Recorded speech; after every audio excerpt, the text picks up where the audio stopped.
Well, I'm back in, right now, I am in the English cemetery in Florence, and I happened to come here, and I ran into this fantastic lady whose name is Julia. She is the custodian.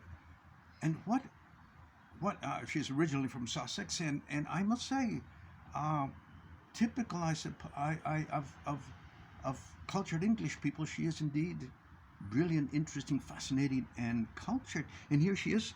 Her name is Julia. Feeling Hi, very embarrassed. No, right. Well, Julia, the you. library, I will say, is photogenic. Me not. Julia, tell us. You were telling me your story about you were born in Sussex, and you went to California. I was actually born in Devonshire Place, which is Right. part of Wimpole Street Right, in right. Marylebone in London. But immediately was taken down to the country in Sussex. My father believed that children should be raised in the countryside, Rousseau and so forth. At 16, my father was between books and there was no more money for my school fees at my Anglican convent school. So I was sent off to America alone and to stay with an aunt and go to college. Graduated at 20, married, had 3 children, 3 sons. Then you studied. You got your degree in English my history. Degree, yes, and then I then went to graduate school with my 3 children and no money, and I got my doctorate at Berkeley. In English literature. Yes, in medieval studies. Medieval studies. Yeah. And then yeah. I was teaching first for the Franciscans while I was writing the dissertation, because the Berkeley degree is of 7 years. And 4 languages. 7 years. Yes. Oh, it's strenuous, and Oh so my many God. languages and so forth. So I got it after 7 years, and then was hired by and taught there for 7 years, and that was a wonderful time because there were friends like Victor Turner, the anthropologist, who was at the Institute for Advanced Study working on pilgrimage.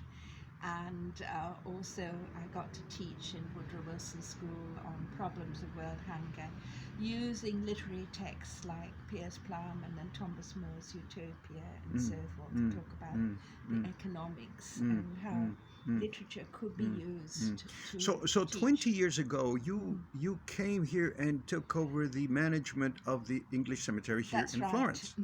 And I'm very grateful for that, because it's the present owner of the cemetery doesn't really want me here, but the previous owner appreciated what I was doing. Yes. And you restored this cemetery. I remember when I came here in '97, a long time ago, over 21 years ago, it was not in the condition that it is now.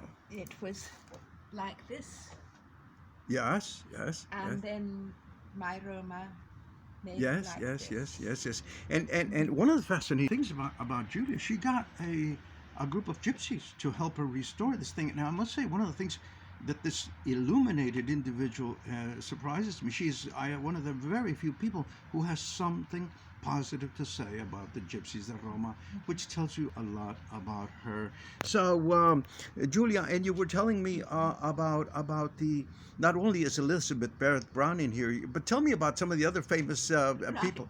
Okay, Elizabeth Barrett Browning, she's the most important, and then we have Frances Trollope, who writes the first anti-slavery novel, and we have Richard Hildreth, who writes the second, Harriet Beecher Stowe. In what year? What year are we talking about? These are 1836. 1836, and they're both buried here. Right.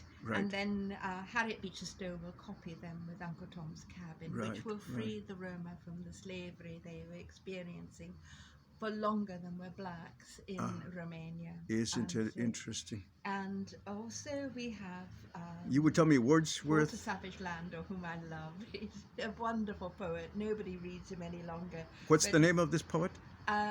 Walter Savage Landor. I look him up. He has an unhappy marriage, but he's a wonderful feminist.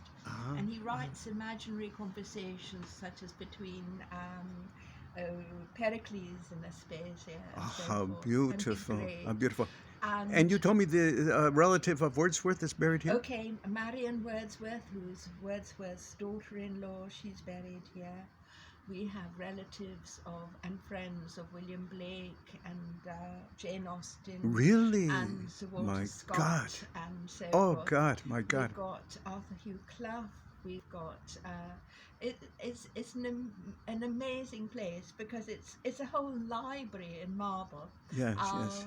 I sort of joke and say habeas corpus. We've got the bodies. How interesting. And Listen, so going back to your life, after your Mhm. children were grown, you joined the monastery, became a nun. Right, after I had been teaching at Princeton and at Boulder, I left. It's always difficult in the academic world. Women especially become jealous of each other, I think, because we